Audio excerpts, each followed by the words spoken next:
అంటే cinema actor Akkineni Nageswararao గారు అంటే ఎక్కువగా ఏమంటారంటే బ్రాంతి తాగండి, విస్కీ తాగండి అంటుంటారండి. ఆరోగ్యంగా ఉండాలంటే ఒక పెగ్గు తాగుతాను ఇక ఓపెన్గా చెప్పేసావు. చెప్పుతాడు. ఇప్పుడు ఎన్టీ రామారావు గారికి ఏమన్నా అలా అలవాటు ఉన్నాయా సార్? అలవాట్లేదు. బ్రాంతి కానీ, విస్కీ కానీ, సిగరెట్ సినిమాల్లో సిగరెట్ కాల్చేవాడు. సిగరెట్ కాల్చేవారు. సిగరెట్లు కాల్చేవాడు. కాకపోతే ఇంటి దగ్గర మాత్రం చుట్ట కాల్చేవాడు పొద్దున్నే.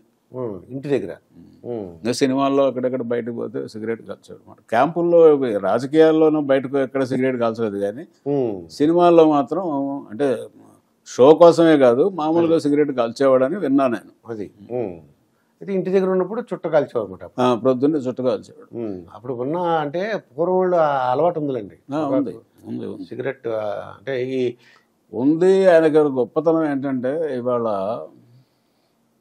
ఇప్పుడు మనలాంటి వాళ్ళు కానీ మామూలు జనం కానీ ఏమయ్యా మనం పరిచయం చేసుకోవాలనుకుంటే మేము చాలా గొప్పవాళ్ళం అండి, మా తాతలు నేతులు తాగారండి, మా మూతులు వాసన చూడండి, మేము అంతటి వాళ్ళం ఇంతటి వాళ్ళం చెప్పుకుంటారు ఎచ్చులు మారే వివరాలు మనకి. అవునండి. కానీ ఎన్టీఆర్ గొప్పతనం ఏంటంటే తన పేదరికం, తన మధ్యతరగతి పుట్టుక, రైతు కుటుంబం, ఆయన పడిన కష్టాలు, వాళ్ళ అమ్మ పాలు పెరుగు అమ్మి తను ఎంత కష్టపడి చదివించింది అవన్నీ చెప్పేవాడు. చెప్పుకోవాల్సిన అవసరం లేదు చీఫ్ మినిస్టర్గా.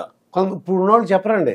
అదే చెప్తుంది, ఇప్పుడు వాళ్ళు చెప్పరు, మనమే చెప్పాం, ఎచ్చులు చెప్పుకుంటాం మనం కూడా, మన సంగతి మనం. ఆయన అట్లా చెప్పేవాడు. ఇంత ఉంటే అంత చేసి చెప్తారు. ఒకరోజు విజయవాడలో మన 3 వంతెనలు ఉన్నాయి కదా, ఆ 3 వంతెల దగ్గర నుంచి పోవాలి, అక్కడ ఇరిగేషన్ గెస్ట్ హౌస్లో అకామిడేషన్. ఆడికి పోగానే ఆ లక్ష్మణ్ అనే డ్రైవర్ చెప్తేనే, లక్ష్మణ్ ఇటు పోవు, స్ట్రైట్ పోవు, అటు పోకుండా లెఫ్ట్ సైడ్ పోవు అన్నాడు. పైలట్ వెళ్ళిపోయింది అటు. సార్ పైలట్ వెళ్ళిపోయింది ఎట్లా సార్ అంటే, అరే విజయవాడ అంతా మన కొట్టిన పిండి కదా, నాకు తెలియదు ఏముంది విజయవాడలో, లక్ష్మణ్ స్లోగా పో, ఎక్కడ ఆపొద్దు, ఇక్కడ గుర్తుపడతారు జనం. అప్పుడు రాత్రి 8:30 అయింది. ఆ జనరల్ హాస్పిటల్ దాటి కొద్ది ముందు పోయిన తర్వాత, నర్సయ్య గారు చూడండి అటు లెఫ్ట్ సైడ్ చిన్న వెలుగు కనపడుతుంది, అది ఇంతకు ముందు మేము ఉన్న పూరిల్లు. మా అమ్మ నేను గుంటూరులో కాలేజీ అయిపోయి ఆడుకొని ట్రైన్లో వచ్చి ఇంటికి వచ్చేటప్పటికి లాంతర పెట్టుకొని వెయిట్ చేస్తామండి. ఇది ఇవాళ చనుమూల వెంకట్రావు గారు ఆ ఏరియా వాళ్ళంతా కొనుక్కున్నారు దాన్ని, స్థలాన్ని, బిల్డింగ్ కట్టుకున్నారు అని ఎవడు చెప్తాడండి? ఏ సీఎం చెప్పాల్సిన అవసరం ఏముంది?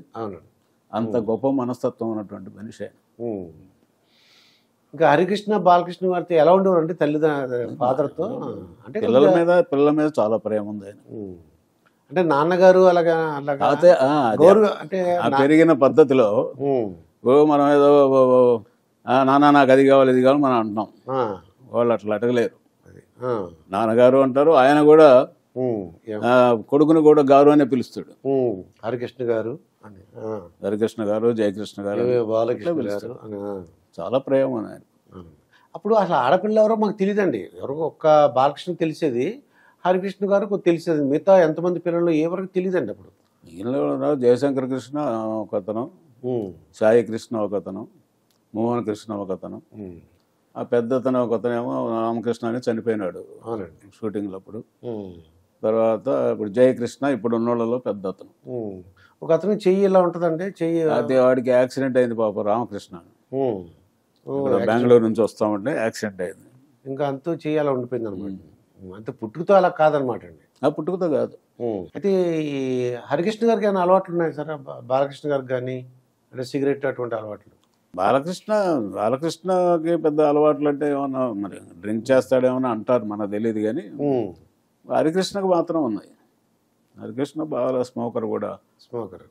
మేము క్యాంపులో తిరుగుతున్నప్పుడు కూడా ఆయన జేబులో సిగరెట్ నేను తీసుకునేవాడు, నా జేబులో సిగరెట్ ఆయన తీసుకునేవాడు. అంతా చాలా ఫ్రీగా ఉంటాడు ఆయన. అంటే నేను సీఎం లేదు ఏమో డ్రైవర్లతోటి వాళ్ళతోటి మిగిలిన వాళ్ళతో అందరితో కూడా చాలా బాగుండేవాడు. ఒక ఊరు దగ్గర క్యాంపు పెట్టినప్పుడు ఏదో స్పీచ్ గీచి ఒక అరగంట 30 గంట వేస్తారా, ఈ లోపల ఒక టార్పలిన్ ఒకటి బండి కింద వేసుకొని పడుకుంటాడు రోడ్డు మీద. బండి కింద మామూలు డ్రైవర్లు మెకానికల్ పడుకుంటారే, అటువంటి మనస్తత్వాలు లేవండి వాళ్ళకి పాపం. అయితే బసవ తారకం గారు అసలు ఏంటంటే క్యాన్సర్ వల్ల చనిపోయినట్టున్నారు. మహాతల్లి ఇంకెవరన్నా అప్పుడు చూసారా సార్? అప్పటికి మీకు తెలియదు? లేదు, అప్పుడు నేను వచ్చిన తర్వాత ఒక ఏడాదిన్నర ఉంది. 86లో అనుకుంటున్నాము చనిపోయింది. ఆమె పాపం మధ్యాహ్నానికి క్యారేజ్ చేసిపోయి సెక్రటేరియట్లో ఆయన భోజనం చేసి మళ్ళీ క్యారేజ్ తీసుకొని వచ్చేది. సరే, క్యాన్సర్ వచ్చిన తర్వాత అమెరికాలో ట్రీట్మెంట్ ఇచ్చారు. బట్ అయినా అంటే ఇప్పుడు సీఎం గారి భార్య అని కొద్దిగా గర్వంగా ఉండటం కానీ అస్సలు లేదండి బాబు. వాళ్ళ ఇంట్లో ఎవరికి లేదు. లేదండి. ఆడపిల్లలు కానీ మగపిల్లలు కానీ ఎవరైనా కూడా ఎంతో ఆప్యాయంగా మాట్లాడతారు ఎవరితోటైనా. ఇప్పుడు ఎన్టీఆర్ కూడా ఆ స్థాయిలో ఉన్నవాడు కూడా ఎలక్షన్ పోయి రాగానే నేను ఫస్ట్ ఒక 1 year అటు ఉంచాను, కానీ తర్వాత ఎలక్షన్ తిరగడం క్యాంపులు చేస్తే కానిస్టేబుల్కి డిన్నర్ ఇప్పించేవాడు వాళ్ళతోటి. ఆయనే స్వయంగా బ్రదర్ రండి అని చెప్పి పిలిచేవాడు. ఎవరు పిలుస్తారండి కానిస్టేబుల్ బ్రదర్ అని చెమటలు పట్టుకొని ఇదేటట్టుగా చేస్తాడు. ఆ తర్వాత స్నానం వగైరా చేసిన తర్వాత 5 o'clock బ్రేక్ఫాస్ట్కి రెడీగా ఉంటాడు. 5 o'clock రెడీగా ఉంటాడు. అది ఇప్పుడు మాలాంటి వాళ్ళు అక్కడ ఉద్యోగరీత్యా ఉన్నవాళ్ళు మమ్మల్ని కూడా కూర్చొని తినమంటాడు ఆయన. మనం ఎక్కడ తింటామో 5 గంటలకి 6 గంటలకి 8 9 బ్రేక్ఫాస్ట్ చేస్తాం సార్, ఒక 2-3 ఇడ్లీ. బట్ ఆయన కొంచెం సినిమా నుంచి అదొక అలవాటు అనమాట. బాగా ఫుల్గా సాటిస్ఫాక్టరీగా బాగా భోజనం చేస్తాడు, ఏది ఉంటే తినేస్తాడు శుభ్రంగా.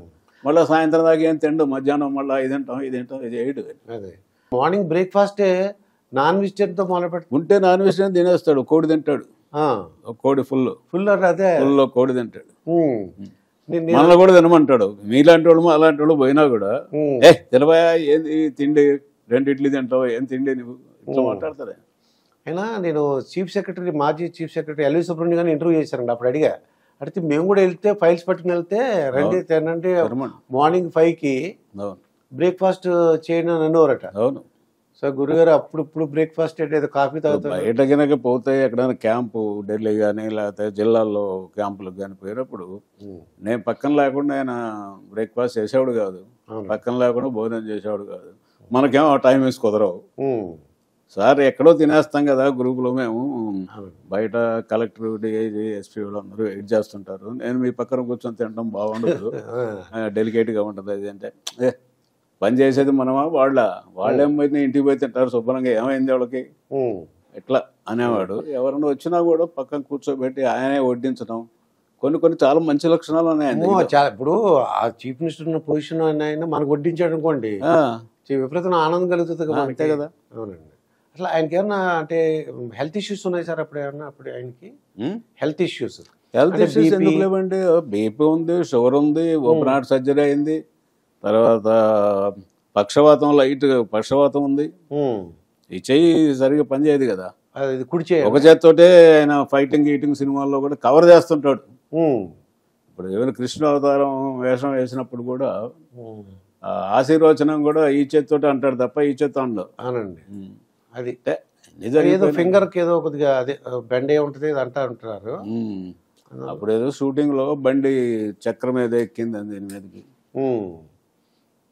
అయితే హెల్త్ ఇష్యూస్ ఉన్నా సరే ఉన్నాయి. ఈ వెన్న, నెయ్యి, ఫుడ్ రిస్ట్రిక్షన్ లేదు. అబ్బో మనం ఇప్పుడు షుగర్ ఉందనుకో, షుగర్ లేకుండా వితౌట్ షుగర్ కాఫీ తాగుతాం మనం. ఆయనకు అదేం లేదు, శుభ్రంగా ఏదైనా తినేస్తాడు. ఫుడ్డే అది ఇదే. ఇంకా ఆయన ఇప్పుడు ఒకసారి ఆ ఫ్యామిలీ విషయాలు చూసాను అనుకోండి సార్, ఆయన పిల్లలు ఎవరికి తెలియదండి. మాకు ఎన్టీ రామారావు గారు తెలుసు కానీ తెలియదు. ఇప్పుడు ఆయన కుటుంబ సభ్యులను ఎప్పుడు కూడా రాజకీయాల్లోకి తీసుకురావాలని అనుకోలేదు, ప్లస్ అలౌ చేయలేదు అసలు. ఆ పిల్లలు కూడా ఎవరు మేము రాజకీయాల్లో జోక్యం చేసుకోవాలనో లేకపోతే పైరవీలు చేయాలనో, వాడి కాంట్రాక్ట్ ఇప్పించాలో, వీడికి ట్రాన్స్ఫర్ చేయించాలో, ఇటువంటి పనులు ఎప్పుడు సెక్రటేరియట్ గేటుకు రాలేదు కదా పాపం వాళ్ళు. ఎవరు కూడా, ఏ కొడుకు కూడా, కూతుళ్ళు కానీ ఎవరు కూడా. ఇప్పుడు పురంధరేశ్వర గారు అంటే ఇప్పుడు రాజకీయాల్లో కేంద్ర మంత్రిగా చేశారు, కానీ ఇక్కడ కొడుకులు ఎవ్వరు కూడా సెక్రటేరియట్ గేటులోకి రాలేదండి. ఇవాళ ప్రస్తుత రాజకీయాల్లో ఏంటి, ఎమ్మెల్యే ఏంటి, వాడి తమ్ముడు ఏంటి, వాడి బావమరిది ఏంటి, సర్పంచ్ వాడి బావమరిది, ఈడి బావమరిది పెత్తనాలు చేసి కబ్జాలు అన్ని చేసి గందరగోళం చేస్తున్నారు. మరి ఎన్టీఆర్ కొడుకులు అయ్యి ఉండి ఆ స్టేజ్లో ఉండి మరి వాళ్ళు ఎప్పుడు రాజకీయాల్లో జోక్యం చేసుకోలేదు. అవునండి. కానీ మీరు అన్నట్టు ఇప్పుడైతే పరిస్థితి ఆవిడ లేడీ అనుకోండి, వాళ్ళ హస్బెండ్ చూస్తాడు. అవును, హస్బెండే ఎమ్మెల్యేగా ఉంటాడు. అదే ఇప్పుడు మనం మండల వ్యవస్థలో లేదా సర్పంచులు కానీ మండల ప్రెసిడెంట్ కానీ ఎస్సీ ఎస్టీ బీసీలు వీళ్ళ దాంట్లో మగవాళ్ళే కుర్చీల్లో కూర్చుంటున్నారు. ఎవరికేమో పెళ్ళం మండల ప్రెసిడెంట్, మగవాడు కూర్చొని అక్కడ పెత్తనం చేయటం.